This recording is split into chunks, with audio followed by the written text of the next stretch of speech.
Hello man. UPPCS mains 2022 का exam 27 सितंबर 2022 को होना है और 12 जून को यहाँ पर आपका प्रीलिम्स कंप्लीट हो गया।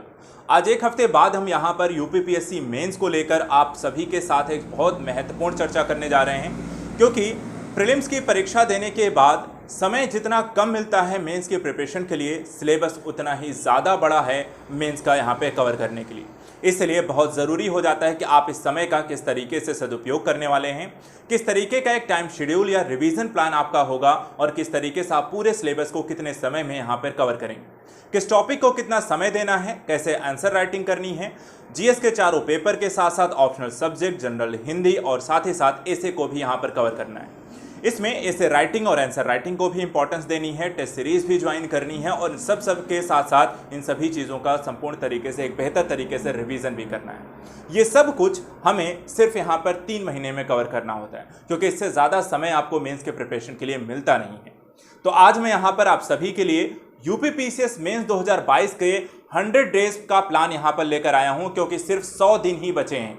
आज से अगर हम टारगेट करते हैं, सिर्फ आज से 19 यहाँ पर जून को अगर हम टारगेट करते हैं और 26 सितंबर तक को मिलाकर आपके पास केवल 100 दिन बचे हैं। और इन 100 दिन में आपको सारी चीज़ें पढ़नी हैं, जहाँ जीएस के 4 पेपर, ऑप्शनल के 2 पेपर और आपको जनरल हिंदी और साथ ही साथ यहाँ पर एसे।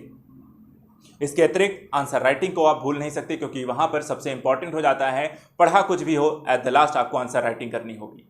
तो यहाँ पर इन सारी चीज़ों को लेकर हम डिस्कस करने जा रहे हैं एक प्लान जो 100 दिन का है। किस टॉपिक को कितना समय देना है, किस तरीके से दिनचर्या होगी, कितना कितना यहाँ पर टाइमिंग डिवाइड करना होगा, आंसर राइटिंग कब करनी है, किस टॉपिक को कब रिवीजन के लिए डालना है, ये सारी चीज़ें। तो चलिए, ज़्यादा समय लिए हुआ वीडियो को बस पूरा ज़रूर देखिएगा। इस प्लान को यहाँ पर आप लोग नोट कर लीजिएगा और नोट करके यहाँ पर जिसको भी यहाँ पर मेंस इस बार देना है, जिसका लग रहा है कि मेरा हो जाएगा, इतना स्कोर बन रहा है कि इस बार मेंस देने का मौका मिलेगा, वो इस प्लान को बनाकर स्टडी कर दें। और जिनको नहीं लग रहा है, ऑलरेडी मैंने यूपीपीसीएस प्री का 2023 का एक टाइम टेबल बना के आपको चैनल पर डाला है, आप प्री का वहाँ पर फॉलो कर सकते हैं। लेकिन जिनको लग रहा है कि इस बार मेंस देने का मौका मिलने वाला है, तो आप इस प्लान को ज़रूर यहाँ पर फॉलोअप करें, इसको बना लीजिए और यहाँ पर इस टाइम टेबल को देखिए। चलिए बात करते हैं यहाँ पे टाइम टेबल कैसा होगा। सबसे पहले बात करते हैं जो 100 डेज है, ठीक है। तो ये रहा आपका यूपीपीसीएस मेंस 2022 एग्जाम। यहाँ पर आपको 27 सितंबर 2022 को होना है और टोटल यहाँ पर बात करें तो 100 दिन बचते हैं, क्योंकि देखिए तो 19 जून की अगर हम बात करें तो आपके पास 12 दिन है, जुलाई में आपको 31 दिन मिल जाएंगे, अगस्त के 31 दिन मिल जाएंगे और सितंबर के 26 दिन मिल जाएंगे और टोटल मिला के आपके पास यहां पर मिलने वाले हैं 100 दिन। अब इन 100 दिन में मुझे सब कुछ कवर करना है। सामान्य अध्ययन के 4 पेपर आपको कवर करने हैं, वैकल्पिक विषय के 2 पेपर, सामान्य हिंदी का 1 पेपर, निबंध का 1 पेपर और साथ ही साथ एग्जाम देने से पहले एक टेस्ट सीरीज यहाँ पर आपको जरूर ज्वाइन करनी है। टेस्ट सीरीज यहाँ पर जरूर देकर जाइएगा। तो चलिए मैं बता दूं किसको कितना समय देना है। चलिए, तो सबसे पहले देखिए, सामान्य अध्ययन के 3 पेपर की बात करते हैं, प्रथम, द्वितीय और तृतीय। इन तीनों ही पेपर में सबसे ज्यादा आपको टॉपिक होते हैं, 1 से अधिक सब्जेक्ट होते हैं और इसलिए यहां पर आपको सबसे ज्यादा समय भी यहां पर देना पड़ता है। देखा जाए तो सामान्य हिंदी को अगर अध्ययन को देखें, पहला पेपर जिसमें हिस्ट्री है, ठीक है। हिस्ट्री अगर प्री में जहां पर पढ़ते हैं आप कुछ टॉपिक छोड़ सकते थे, लेकिन यहां पर मेंस की बात है तो हिस्ट्री का सिलेबस और बड़ा हो जाता है, जहां ancient, Midvale, modern, IPI, world culture, world history और आर्ट एंड कल्चर आपको आ जाती है और इन 6 टॉपिक को आपको कवर करना है। इसके लिए यहाँ पर आपको यहाँ पर सामान्य अध्ययन में हिस्ट्री के साथ साथ इंडियन सोसाइटी और ज्योग्राफी को कवर करना है और ये सारी चीज़ें आपको खत्म करनी है। इसके लिए यहाँ पर क्योंकि बड़ा टॉपिक है, इसलिए 15 दिन यहाँ पर आपको समय देना है इस सिलेबस को रिवीजन करने के लिए। इसके बाद पेपर 2 की बात करें तो यहाँ पर भी आपको 4 टॉपिक आते हैं, जिसमें अगर हम देखें तो आपको पॉलिटी आती है, आपको सोशल जस्टिस आता है, आईआर आती है और साथ ही साथ गवर्नेंस आता है, जिसमें आपको कुछ आपको प्रशासनिक सुधार से रिलेटेड, रिपोर्ट से रिलेटेड और आईपीसी की कुछ धाराओं में उससे रिलेटेड निर्णय, डिसीजन आपको पढ़ने पड़ते हैं। तो यहाँ पर आपको इसके लिए भी मैंने 15 दिन दे रखा है।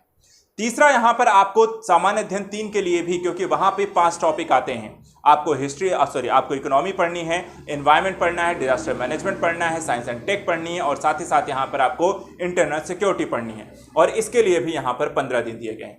3 बड़े टॉपिक, इसके लिए यहाँ पे सामान्य अध्ययन के तीनों सब्जेक्ट के लिए 15-15 दिन आपको यहाँ पर शेड्यूल करने हैं। इसके बाद आता है एथिक्स। एथिक्स में हमें थ्योरी पढ़नी है और साथ ही साथ केस स्टडी को भी देखना है। इसके लिए यहां पर आपको 10 दिन देने हैं, ठीक है। तो 10 दिन अलॉट करिए अपने जीएस पेपर 4 के लिए, एथिक्स के लिए।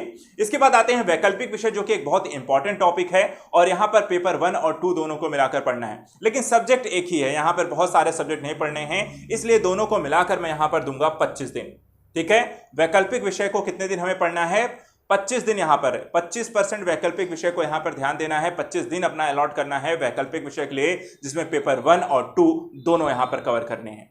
इसके बाद सामान्य हिंदी और निबंध को हम एक साथ यहां पर पढ़ना शुरू करेंगे और दोनों को मिलाकर यहां पर हम 10 दिन अलॉट कर रहे हैं, ठीक है।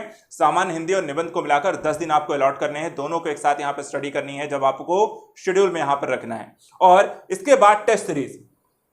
टेस्ट सीरीज यहां पर एग्जाम के आपको 10 दिन पहले यहां पर ज्वाइन करिए, ताकि आपकी हैंड स्पीड, आपकी आंसर राइटिंग स्किल, आपका रिवीजन कितना अच्छा है, किस सब्जेक्ट पकड़ कितनी अच्छी है, इस पर यहां पर आप काम कर सकें और अपने आप को एग्जाम के लिए तैयार कर सकें। तो 10 दिन पहले यहां पर टेस्ट सीरीज ज्वाइन करिए और 10 दिन यहां पर लगातार आप टेस्ट सीरीज जरूर दीजिए। सभी प्रकार के आपको जितना भी एक कह सकते हैं कि एक मॉडल टेस्ट सीरीज यहां पर विभिन्न कोचिंग संस्थान द्वारा आयोजित की जाती है, तो इनको यहां पर मॉडल टेस्ट सीरीज जरूर आप यहां पर 10 दिन पहले ज्वाइन करें, कम से कम 10 दिन यहां पर प्रैक्टिस करें। तो ये आपको 100 दिन का प्लान है। सामान्य अध्ययन के लिए 15, 15, 15 पहले 3 पेपर के लिए, चौथे पेपर के लिए 10, वैकल्पिक विषय के दोनों पेपर को मिलाकर 25, सामान्य हिंदी निबंध को मिलाकर 10 दिन और 10 दिन आपको टेस्ट सीरीज के लिए। ये 100 दिन यहां पर आपको स्टडी करना है। लेकिन इन 100 दिनों को आपको डेली बेसिस पे कैसे डिवाइड करना है, किस टॉपिक को कब यहां पे पढ़ना है, कितना शेड्यूल आपको पर डे के हिसाब से निकालना है, कितने घंटे आप यहां पर मैक्सिमम निकालकर यहां पर अपने रिवीजन प्लान को सक्सेस बना सकते हैं। तो ये देखिए, ये 100 दिन का तो हमने यहां पर डिवाइड कर लिया। बात करते हैं इसके रिवीजन प्लान का। तो यहां पर देखिए, ये आपका एक रिवीजन प्लान मैंने बनाया हुआ है। इस रिवीजन प्लान में सभी टॉपिक्स को यहां पर डिवाइड किया गया है, इसके सेशन से निर्धारित किए गए हैं, इनके टाइम आपको बताए गए हैं। साथ ही यहां पर GS paper 1, GS paper 2, GS paper 3 और अदर्स के सभी टॉपिक्स को यहां पर उन्हीं टाइम शेड्यूल के अनुसार आपको डिवाइड कर दिया गया है। आप यहां पर बस इस शेड्यूल को, आपको कुछ नहीं करना है, बस इस शेड्यूल को अगर आप फॉलो करेंगे तो आप 100 दिन में अपनी पूरी मेंस की प्रिपरेशन को बहुत अच्छे से रिवीजन कर पाएंगे। देखिए, पूरा सेशन क्या है वो भी मैं आपको बता देता हूं। देखिए, सबसे पहले ये 6 सेशन मैंने डिवाइड कर रखे हैं। अर्ली मॉर्निंग, मॉर्निंग से नून, आफ्टरनून, इवनिंग, नाइट और बिफोर स्लीप, ये 6 आपको यहां पर आपके टाइमिंग है। अब यहां पर इनकी टाइमिंग, जैसे अर्ली मॉर्निंग का जो मैंने टाइमिंग रखा है वो 6 से 7:30 बजे तक का रखा है। उसके बाद मॉर्निंग से नून तक का टाइमिंग जो है वो 9 से 11 तक का रखा है। आफ्टरनून जो है वो आपका 12:30 से 2:30 बजे तक का समय दिया गया है। इवनिंग के लिए 4 से 6 का समय है।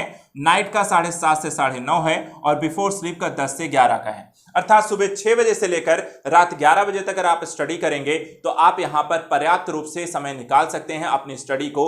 अर्थात जीएस के जो मेंस के यहां पर आपको रिवीजन करना है, आप बस इतना समय शेड्यूल निकाल लीजिए। टोटल कितने घंटे वो भी मैं आपको बता दूं। देखिए, यहां पे 1, 2, 3 और 4 ये आपके जो बीच के सेशन हैं ये 2-2 घंटे के हैं, अर्थात टोटल 8 घंटे।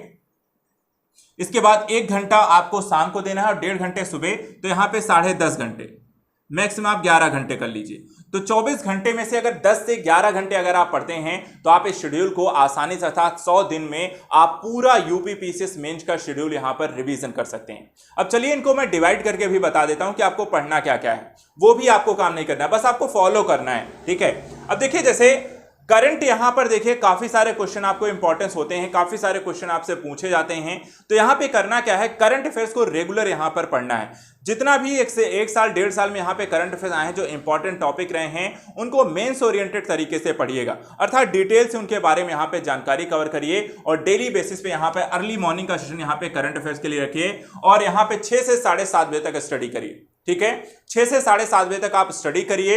यहां पर ये पर डे रहेगा, ये हमेशा अगले 100 दिनों तक आपको करंट अफेयर अर्ली मॉर्निंग आपको पढ़नी है। 100 दिनों तक यहां पे करंट अफेयर के लिए 1.5 घंटा ये सुनिश्चित करिए कि सुबह 6 से 7:30 बजे तक सिर्फ करंट अफेयर पढ़ना है। और जो भी यहां पर सिर्फ 1.5 साल में के करंट अफेयर्स आए हैं जनवरी से लेकर के आपके एग्जाम होने के पहले तक, ठीक है, अर्थात कम से कम अगस्त तक का पूरा करंट अफेयर आपको कवर अप करना है। इसके बाद यहां पे देखिए बात आती है आपके बाकी सब्जेक्ट को पढ़ने का। तो देखिए, यहां पे 9 से 11, पहले जीएस पेपर 1 की बात करते हैं। जीएस पेपर 1 का ये शेड्यूल आपको पूरा बना के दिया हुआ है। तो जीएस पेपर 1 का शेड्यूल हम शुरू करेंगे। सुबह 6 से 7:30 बजे तक करंट पढ़ना है, पहले 15 दिन का प्लान। 9 से 11 यहाँ पे हिस्ट्री पढ़नी है। हिस्ट्री में आपको एशियन मिडवन मॉडल का जो सेशन है वो आपको यहाँ पर 9 से 11 के बीच पढ़ना है। उसके बाद 12:30 से 2:30 के बीच आपको world history, art and culture और आईपीआई वाला सेशन यहाँ पे आपको कवर करना, क्योंकि बड़ा सेशन है इसलिए 2 भागों में से डिवाइड करके स्टडी करनी है ताकि जल्दी से कवर भी हो जाए। उसके बाद इवनिंग वाले सेशन में 4 से 6 में आपको ज्योग्राफी पढ़नी है और नाइट वाले सेशन में 7:30 से 9:30 यहाँ पे इंडियन सोसाइटी को कवर करना है। और 10 से 11 सोने से पहले यहाँ पे आंसर राइटिंग जरूर करें और आंसर राइटिंग कम से कम 5 आंसर राइटिंग डेली करके सोना है। डेली यहां पर 1 घंटे में 5 आंसर राइटिंग आसानी से की जा सकती है और इसलिए यहां पर आपको आंसर राइटिंग करनी है। आंसर राइटिंग करनी किसकी है, तो आपने सुबह से शाम तक देखिए यहां पे करंट का, हिस्ट्री का, ज्योग्राफी का, इंडियन सोसाइटी के अलग अलग टॉपिक पे हर टॉपिक से 1 या 2 क्वेश्चन उठा लीजिए और हर एक टॉपिक का यहां पर आप आंसर राइटिंग करिए। रिवीजन करते समय आप यहां पे क्वेश्चन भी अपनी तरफ से बना सकते हैं या प्रीवियस ईयर के क्वेश्चन पेपर उठा लीजिए, उनको यहां पर आप यहां पर कम से कम 5 क्वेश्चन जरूर करिए और जो टॉपिक पढ़ रहे हैं उसी से रिलेटेड यहां पे आंसर राइटिंग करिए। तो 5 क्वेश्चन यहां पे सोने से पहले 10 से 11 के बीच एक आंसर राइटिंग करके आपको सोना है। इसके बाद जीएस पेपर 2 पे आते हैं। जीएस पेपर 2 के अर्थात पहले 15 दिन के बाद 16 से 30 दिन का प्लान है ये। 16 से 30 दिन में आपको करना क्या है, फिर से करंट अफेयर कंटिन्यू रखना है।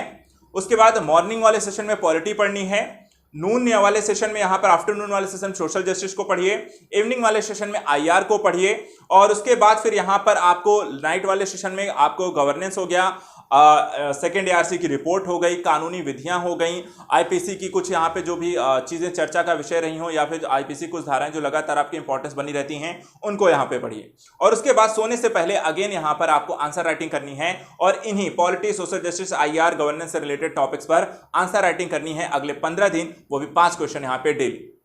इसके बाद यहां पर आते हैं 31 से लेकर 45 दिनों का प्लान। ठीक है, यहां पे मैं लिख भी देता हूं, 1 से लेकर 15 दिन, 16 से लेकर 30 दिन, 31 से लेकर 45 दिन। ठीक है, 31 से लेकर 45 दिन में जब आप इंटर करेंगे तो यहां पर आपको करंट अफेयर मॉर्निंग का सेशन कंटिन्यू रहेगा, इसमें कोई चेंज नहीं आने वाला है। 31 से 45 दिन करंट अफेयर कंटिन्यू रहेगा, पहले आपको अर्ली मॉर्निंग। उसके बाद आपको इकोनॉमी पढ़नी है, 9 से 11 के टाइमिंग में इकोनॉमी पढ़िए। फिर 12 से यहां पर आपको 12:30 से आपको 2:30 बजे तक आपका इन्वायरमेंट, डिजास्टर मैनेजमेंट को पढ़िए। 4 से 6 में यहाँ पर साइंस एंड टेक को पढ़िए। उसके बाद यहाँ पर 7:30 से 9:30 तक आप इंटरनल सिक्योरिटी को पढ़िए और यहाँ पर 10 से 11 फिर आंसर राइटिंग करिए। 5 आंसर राइटिंग यहाँ पर भी 31 से 45वें दिन भी आपको कंटिन्यू करनी है और वो भी इन से रिलेटेड सब्जेक्ट की, ताकि यहाँ पे हर तरीके की आंसर राइटिंग, हर सब्जेक्ट की आंसर राइटिंग और आंसर राइटिंग प्रैक्टिस ये साथ साथ आपकी चलती रहे। पहले 45 दिन के बाद हम आते हैं अगले यहाँ पर। उसके बाद देखिए अगले यहाँ पे 45 के बाद 46 से लेके 55 दिन। ठीक है, 46 से लेके 55 दिनों में आपको यहां पर करंट अफेयर कंटिन्यू रखना है। उसके बाद आपको एथिक्स की थ्योरी यहां पर मॉर्निंग वाले सेशन में पढ़नी है। उसके बाद यहां पर नून वाले सेशन में यहां पर आपको एथिक्स के यहां पे कॉन्सेप्ट केस स्टडी को हल करना है। उसके बाद फिर से यहां पर थ्योरी पढ़नी है। ठीक है, फिर से थ्योरी आपको पढ़नी है आपको इवनिंग वाले सेशन में और उसके बाद फिर से केस स्टडी करनी है नाइट वाले सेशन में। और इसके बाद यहां पर आप आंसर राइटिंग और केस स्टडी करेंगे, आपको 5 कम से कम इसमें 3 से आंसर राइटिंग और 2 केस स्टडी डेली करेंगे यहां पर 46 से लेकर के 55वें दिन तक। इसके बाद हम 46-55 के बाद यहां पे 56 से लेकर के 80 दिनों तक, 56 से लेके 80 दिनों तक हम अपना ऑप्शनल सब्जेक्ट उठा सकते हैं और यहाँ पे ऑप्शनल पेपर 1 पढ़ेंगे। ठीक है, करंट अफेयर कंटिन्यू रहेगा यहाँ भी अर्ली मॉर्निंग में। उसके बाद ऑप्शनल पेपर 1, ऑप्शनल पेपर 1 यहाँ पर हम पहले 2 सेशन में पढ़ेंगे, अर्थात 9 से 11 के और 12:30 से 2:30 बजे तक हम यहाँ पे ऑप्शनल पेपर 1 पढ़ेंगे। ठीक है, 2 सेशन ऑप्शनल पेपर 1 के लिए और उसके बाद ऑप्शनल पेपर 2 को पढ़ेंगे हम यहाँ पर इवनिंग और नाइट वाले सेशन में, अर्थात 4 से 6 और 7:30 से 9:30। तो 4 सेशन यहाँ पे ऑप्शनल सब्जेक्ट को यहाँ पे पढ़ना है और 25 दिन लगातार यहाँ पे पढ़ने हैं। अगर कंप्लीट हो जाता है रिवीजन करो, लेकिन इसी 25 दिन में यहाँ पे जितना ज्यादा हो सके आपको स्टडी करनी है। और इसके बाद फिर आंसर राइटिंग करनी है। यहां पर भी आपको कम से कम 5 आंसर राइटिंग करके सोना है ऑप्शनल सब्जेक्ट से रिलेटेड, और वो भी कितने दिन तक, 56 से लेकर 80 दिनों तक। इसके बाद 81 से 90 दिनों तक, 81 से 90 दिनों में जब आप इंटर करेंगे तो आपको यहां पर हिंदी, ऐसे, ठीक है, हिंदी और ऐसे करना है और करंट अफेयर आपको कंटिन्यू रखना है, उसके बाद हिंदी करनी है, फिर ऐसे करना है, उसके बाद ऐसे राइटिंग करनी है और उसके साथ साथ आपको आंसर राइटिंग करनी है। ठीक है, ये सेशन आपको चलेगा 81 से 90 दिनों तक और लास्ट यहां पर 91 से आप अगले 100वें दिनों तक जब आप एंटर करेंगे तो आप टेस्ट सीरीज में लग जाएंगे, टेस्ट सीरीज में लग जाएंगे और जो भी आपको पढ़ना है, रिवीजन आपको करना है, वो आप करते रह सकते हैं। ठीक है, तो यहां पर अगर आप इस प्लान को फॉलो कर ले जाएं तो आपकी स्टडी यहां पर 100 दिनों में कंप्लीट हो सकती है। यूपीपीसीएस मेंस का ये पूरा प्लान आपको यहां पर हर तरीके से सभी पॉइंट्स को कवर करके बनाया गया है। अगर आप यहां पर यूपीपीसीएस मेंस इस बार देने जा रहे हैं तो इस बार इस सिलेबस को अच्छे से यहां पर इस पूरे टाइम शेड्यूल को यहां पर फॉलो करें, आपको इस बार सक्सेस भी मिलेगी, रिवीजन भी मिलेगा। देखिए, घबराने की जरूरत नहीं है। अब स्टडी मटेरियल भी बता दूं, यहां पे आपको एक्स्ट्रा कुछ पढ़ने की जरूरत नहीं है, जो आपके पास स्टडी मटेरियल है वही फॉलो करना है। ठीक है, एक्स्ट्रा यहां पर नई चीजें नहीं खरीदनी है। करंट अफेयर्स के लिए जो 2-3 महीने का 4 महीने करंट अफेयर आएगा उसके लिए कोई एक मैगजीन ले लीजिएगा, दैट्स इट। और एक्स्ट्रा कोई मटेरियल आपको नहीं खरीदना है। ठीक है, और कोई एक्स्ट्रा मटेरियल नहीं खरीदना है। और करंट की मैगजीन भी अभी आपको चाहे मंथली खरीद सकते हैं, जो हर एक मंथ में आएगी, या फिर आप यहां पर कुछ देर वेट करेंगे तो जुलाई अगस्त तक आपको आ जाएगी यहां पे वार्षिकांक अर्धवार्षिकांक सीरीज, उसको आप ले सकते हैं। बाकी प्री के लिए आपने ऑलरेडी कोई ना कोई मैगजीन यहां पर ली होगी, उसी को यहां पर पढ़ना है, क्योंकि उसमें कम से कम 12, 14, 15 महीने करंट अफेयर होगा, तो वो तो पढ़ना ही पढ़ना है, क्योंकि वो भी यहां पर पूछा जाएगा। प्लस 2-3 महीने का प्री से लेकर मेंस तक का जितना करंट अफेयर आएगा, उसके लिए आप कोई भी मंथली मैगजीन यहां पे फॉलो अप कर सकते हैं। नोट्स अपने पढ़ने हैं, बुक्स जो आप अभी तक पढ़ते हैं उसी को पढ़ना है, जो की पॉइंट आपने बनाया है उसी का रिवीजन करना है। आपको वही मैगजीन और बुक्स को पढ़नी है जो आप ऑलरेडी पढ़ चुके हैं। नया कोई कंटेंट नहीं लेना है, नया कोई यहाँ पे स्टडी प्लान नहीं बनाना है, कोई रूटीन यहाँ पे आपको, देखिए रूटीन सिर्फ इतना ही आपको फॉलो अप करना है। ठीक है, नई बुक्स, स्टडी मटेरियल, बाकी सारी चीज़ों से दूर रहकर आप इस तरीके से प्रॉपर वे में अपने स्टडी शेड्यूल को फॉलो करके इस बार यूपीपीसीएस मेंस को बहुत अच्छे से कवर अप कर सकते हैं। तो अगर आपको ये प्लान अच्छा लगा तो आप जरूर फॉलो करो अपने हिसाब से। देखिए, प्लान मैंने यहां पर सभी चीजों को ध्यान में रखकर बनाया है, लेकिन यदि आपको कहीं कोई समस्या आती है या आपने आपका टाइम शेड्यूल कहीं कुछ चेंज होता है, कुछ लोग दिन में पढ़ते हैं, कुछ लोग रात में पढ़ते हैं, तो इस प्लान को अपने हिसाब से आप मॉडिफाई भी कर सकते हैं। ठीक है, एक मॉडल का मैंने यहाँ पे एक टाइम टेबल आपको बना के दे दिया है, बाकी अपने स्तर पर इस टाइम शेड्यूल को अपने हिसाब से बना सकते हैं। तो आज के लिए इतना ही। Thank you so much and good luck. UPPCS mains की तैयारी आप अच्छे से करते रहिए। आंसर राइटिंग को लेकर जल्दी ही यहाँ पर मैं कुछ वीडियो सीरीज आपको दूंगा, जिसके माध्यम से आप आंसर राइटिंग को कैसे करेंगे उसमें होने वाली समस्याओं पर चर्चा करेंगे। Thank you so much and good luck.